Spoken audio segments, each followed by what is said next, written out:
You know, it's crazy how many things people are doing that hurts their credit score, and they're unaware of all the simple things they could be doing that would actually help it. And credit scores are really important in our life. For example, did you know that in a lot of states, your car insurance can be much cheaper with a good credit score? Same with house insurance. Or a lot of potential employers that have a job that you might like to have, well, some jobs require a good credit score. Or maybe you're wanting to rent an apartment. Okay, a lot of landlords now are running a credit score first. So you may not be able to rent the apartment that you would like to have just because your credit score isn't good enough. So it's not just about getting the best interest rates or maybe benefits on a card, where credit scores are really important. So in this video, we're going to take a look at some of the key reasons why a good credit score is really important, and then all the simple things you can do to help boost it and give yourself a really good credit score. So the first thing I want to look at is this headline from a survey by LendingTree, where 65% of people thought that carrying a balance on your credit score or your credit card actually helped your score. And that's just crazy. That is not true. Okay, you're better off always if you pay your balance in full every month. Now, what is a good credit score? Well, this is from Experian. Okay, credit scores range from 300 all the way up to 850. Now, you don't necessarily have to have something above 800 to get all the best benefits, which we'll see later. Okay, really above 670 to 740, let's say, is good. 740 to 800 is very good, and anything over 800 is exceptional. Now, if we want to take a look at why this is so important, here's something from the fourth quarter of 2024. These are the average interest rates people are paying when they buy a new car or a used car. Now, a lot of times people don't realize the interest you pay, of course, is based on your credit score. So, for example, notice here, if somebody had a score of above 780 to 850, the average in the fourth quarter of 2024 on a new car was 4.77%. Now, notice if you bought a $40,000 or you borrowed $40,000 and you financed it for 6 years. By the way, 6 years is about the average length of an auto loan right now in the United States. And you should probably not try and finance any auto beyond 4 years. If you're doing that beyond 4 years, or if you need to finance it more than 4 years, you're probably buying too much car for your income level. But we'll use the average length of an auto loan right now. So $40,000 for 6 years. If it was at 4.77, the best rate with the best credit score, the payment would be $639.84 a month. The total interest paid on that $40,000 loan would be $6,075. Now, notice here, if your credit score was between 600 and 660, you would have paid 9.59% interest. So your payment would have jumped to $732.79, and the total interest paid would be $12,761. Okay, that's an additional $6,686 on a $40,000 loan. That's like paying a 16.7% fee to borrow $40,000. That additional $6,686 divided by 40,000 is 16.7%. So it costs you an additional, it's kind of like paying a 16.7% fee to borrow $40,000 just because your credit score was lower. Now, look at this. If somebody's credit score was down here in the 500 to 600 range, they would have paid 13.08% interest. Their payment would have been $804.65, and the total interest would have been $17,935.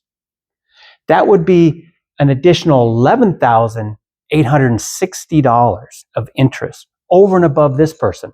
So that's like paying an additional 29.6% fee on that $40,000 because your credit score was low.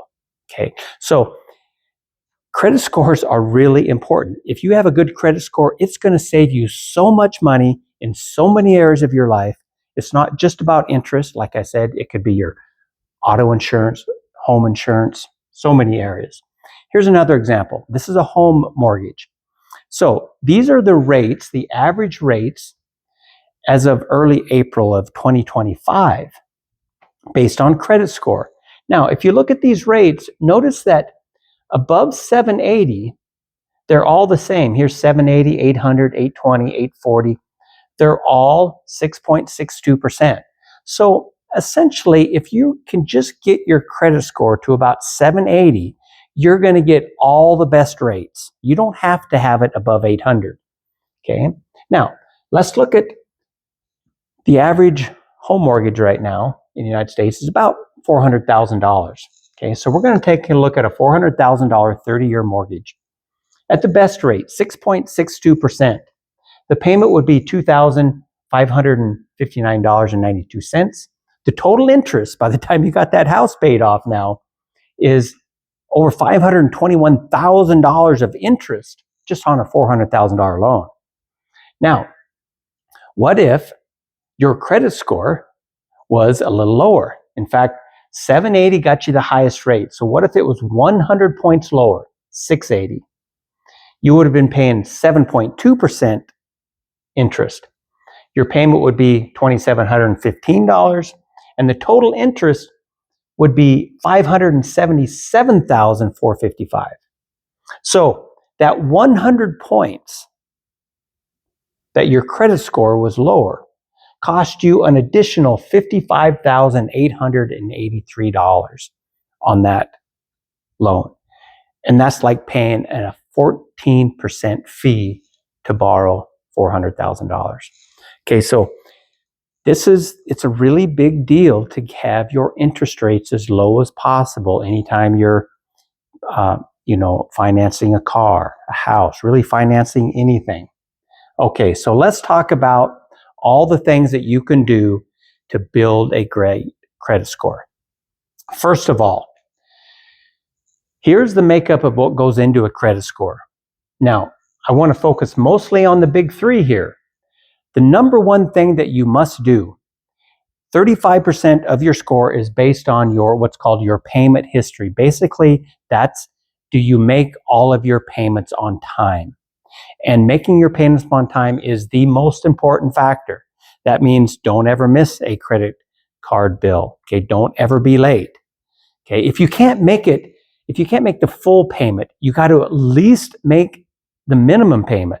You don't ever want to be late. It's best to actually always pay it in full, never use a credit card to buy anything that you didn't already need and that you don't already have the money for anyway. So when that bill comes, you can pay it off in full. Okay, carrying a balance, remember, does not help your credit score.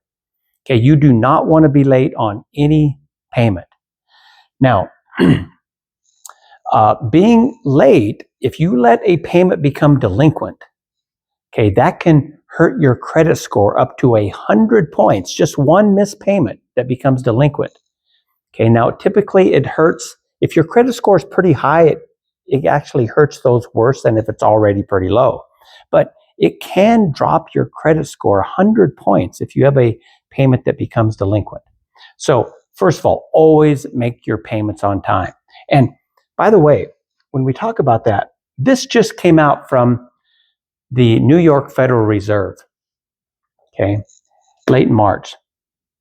Okay, so student loans are going to have to start being repaid again now. Now, they predicted that a new student loan delinquency, if you let student loans become delinquent, it can drop a credit score by more than 150 points. Okay, now look at this though. If your credit score is already less than 620, again, this is a prediction from the New York Fed, it could lower your credit score 87 points. But notice here, if you have a credit score 760 or higher, it could lower it potentially 171 points. Okay, so this is an example of how allowing any type of payment. It's not just your credit card payment. It could be an auto loan payment. It could be a home mortgage. It could be any type of payment. Okay, so a credit score basically is designed it's kind of like a measure of, how well you handle and manage your money. And so now we don't necessarily have to like the system, but we should be aware of all the factors that go into it. So first of all, the biggest area, never be late on a payment. Okay. By the way, I'd sure appreciate it if you hit the like button. It really does help the algorithm, and I'd really appreciate it. Okay. Now, the other thing I want to stress is through all of this that we're going to talk about to boost your credit score, there should never be any fees. Okay. Don't ever pay anybody to help build your credit score. You can do all of this for free. Okay. Now, the next biggest area is called amounts owed, or usually it's referred to as what's called credit utilization. Now, a lot of people are kind of unaware of how this affects your credit score. It's the second biggest area. Now, for example, let's say you had a credit card with a $1,000 limit. Okay, so the limit was $1,000. If you charge $500 on that, you're using 50% of your available credit. That actually hurts your score, even if you pay it off in full, because you're using 50% of your available credit at any point. Now, it's really bad that, of course, it's worse if you let that continue, if you don't pay it off in full. But you want to try and keep that definitely below 30%. And if you're really seeking to increase your credit score, you want to keep it closer to 10% of your available credit. So what they want to do is they're looking to see if you have access to a lot of money, that's your credit limit, but you have you're disciplined enough not to use it. Okay, so it's really a measure of how disciplined you are, okay, not to be spending money that you shouldn't be spending or that you can't pay for.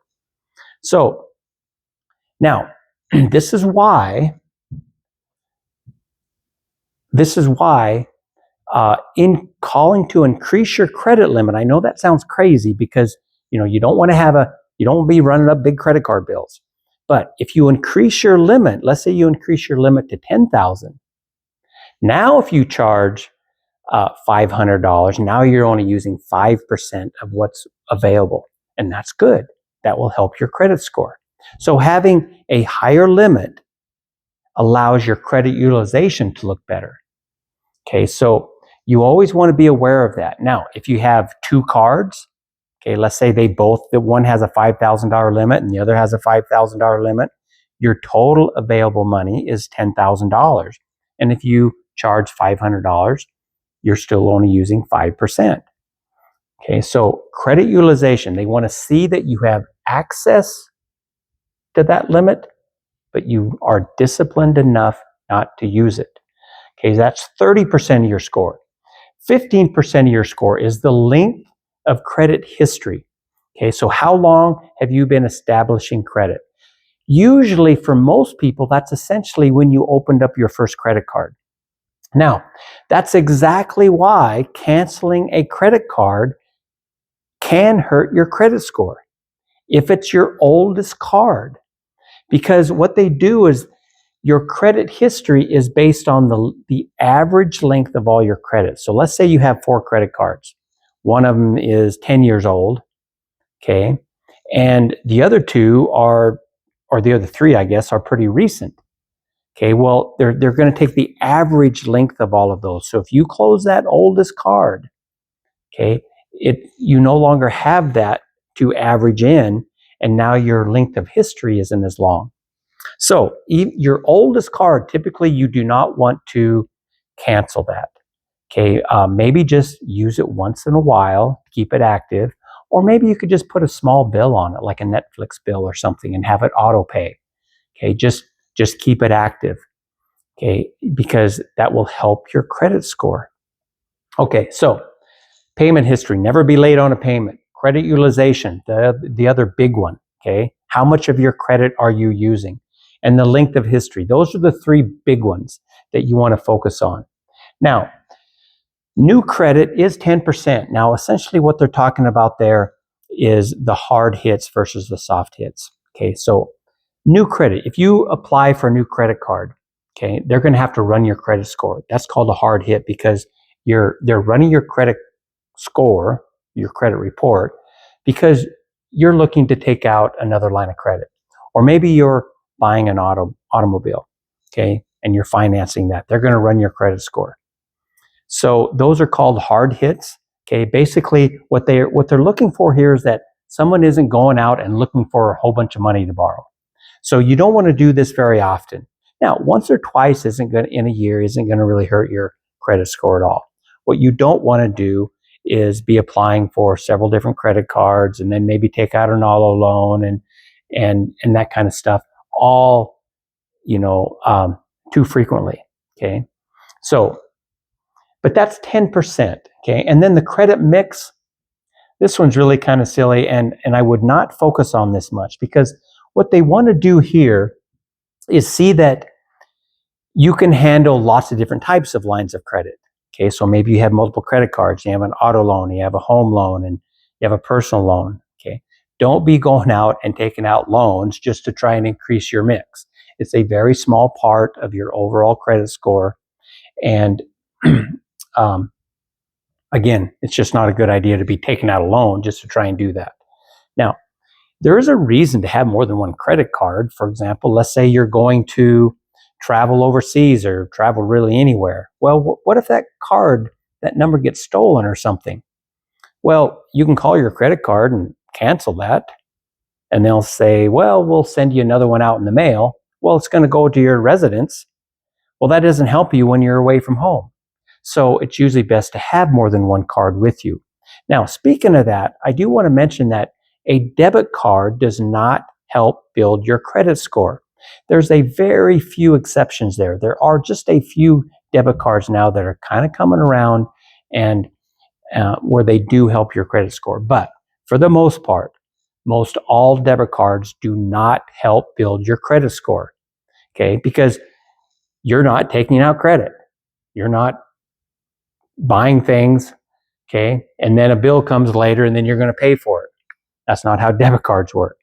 So if you only use a debit card, that's not going to help build your credit score. So these are the things that you focus on to help build your credit score. It's really not that bad. If you get a credit card, set it up on auto pay. Now, here's the other thing. If you do not trust your own behavior, if you don't think that you can control your own behavior and you're fearful that you might get into trouble with a credit card, or maybe you're just starting out and you can't really qualify for a really good credit card with all the great benefits and stuff. Well, you can start out with what's called a secured credit card. Okay, that's basically where you can get a secured credit card, maybe $300 to $500. What you do is you send them the money ahead of time. Let's say you send them $300. Okay, they keep that, they deposit that, and then they send you a card, and your card just works like any other credit card. Let's say you charge $50 on it. They're going to send you a bill and you pay it off. Don't utilize the deposit to do that. Okay, you're going to just handle it just like you would a credit card. They're going to send you a bill, you pay it off every month. After a while, after you've established that you can pay your bill off every month, okay, then essentially they'll give you your deposit back, and then you have a credit card, and then you can apply for better credit cards. The key thing here is, because those probably have a pretty low limit, really watch the credit utilization. If you only have, okay, a $500 secured credit card and you charge $100, okay, you're already using 20% of that, so be careful. Okay, you want to keep that credit utilization very low when you're trying to build a good credit score. So if you don't trust yourself, get a secured credit card. You can still build a great credit score. The simple fact is that really, when you're starting out, there's really no quicker and easier way to build a good credit score than with a credit card. What they want to do is see that you can get a card, use it, pay it off every month. It doesn't matter how much you use it. You could buy a bottle of pop. It doesn't matter whether you're charging $1 or $100 a month. Just buy something and pay it off every month. Show consistency. That's going to help build your credit score. So I hope some of these things helped inform you a little bit, and I will see you next time. Please hit the like button. Thank you.